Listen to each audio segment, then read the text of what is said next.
E aí galera, tudo bem? Então, a gente já tá voltando agora para casa, mas eu tô aqui com com uma lista de perguntas aqui do nosso fórum. E eu queria responder aqui com poucas palavras a pergunta do segundo dia do meu querido Jorginho, penso que é o esposo de Nilcé, Rio de Janeiro, e ele faz a seguinte pergunta: a pregação com a vida fala mais alto que palavras? O exemplo é a maior pregação? Aqui ao meu lado está o Cristiano dirigindo. O Cristiano falou uma frase parecida. Qual foi a tua frase parecida, Cris?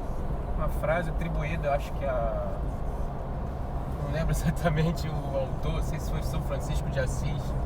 Fala: pregue sempre, se possível, use palavras, se referindo ao testemunho, né, ao comportamento.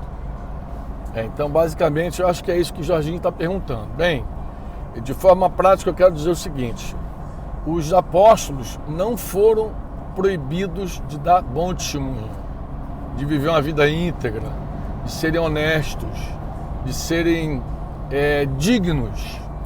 Eles foram proibidos de falar, de ensinar no nome de Jesus. Essa foi a proibição daquelas autoridades. Por quê? Porque não há salvação fora desse nome. Paulo perguntou: como crerão se não há quem pregue? Lá em Romanos 10, como a gente citou.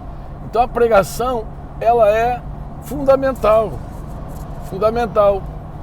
Paulo, escrevendo aos Coríntios, ele disse que Deus escolheu salvar o mundo pela loucura da pregação. Então é a maneira de Deus, é pregação mesmo.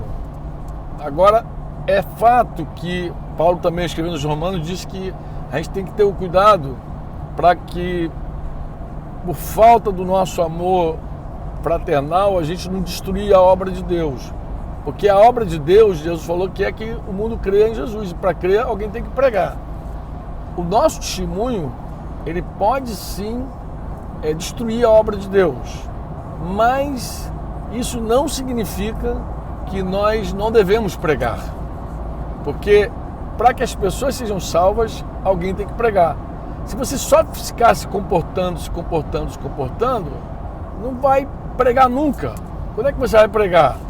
O testemunho, ele tem que servir como uma estratégia para abrir portas, para que alguém te dê ouvidos, entendeu? Mas você tem que chegar a hora de falar de Jesus, você tem que anunciar Jesus. Se você não falar do nome de Jesus, não vai acontecer nada, porque não há outro nome pelo qual sejamos salvos, diz Lucas no livro de Atos. Quando escreveu Atos, Lucas deixa escrito isso: anuncia o nome de Jesus. Então você precisa falar do nome de Jesus. Então a pergunta do meu querido Jorginho, que ele deixa aqui, é essa.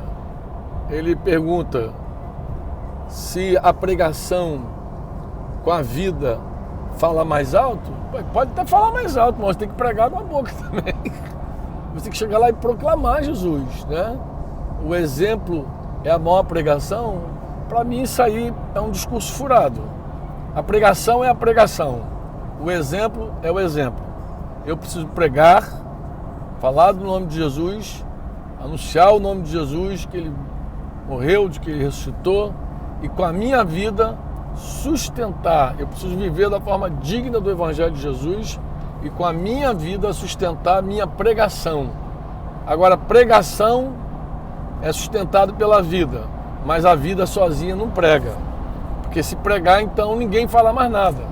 Você imagina como seria ali a questão com os discípulos. Os discípulos não falariam mais do nome de Jesus, não precisariam apanhar, não precisariam ser presos, não precisariam ser escorraçados, bastaria viver uma vida como eles viviam lá, uma vida cheia de testemunho, maravilhosa, de amor para o alto, de amor para dentro, de amor para fora. Mas não, eles também proclamavam e anunciavam com intrepidez o nome do Senhor Jesus Cristo. Então, eu quero aqui responder a pergunta do meu amigo Jorginho, do Rio de Janeiro, tá? Depois eu volto para responder uma outra pergunta aí, que está aqui uma rela grande do nosso fórum, do primeiro dia e do segundo dia também. Beijão no coração, tá?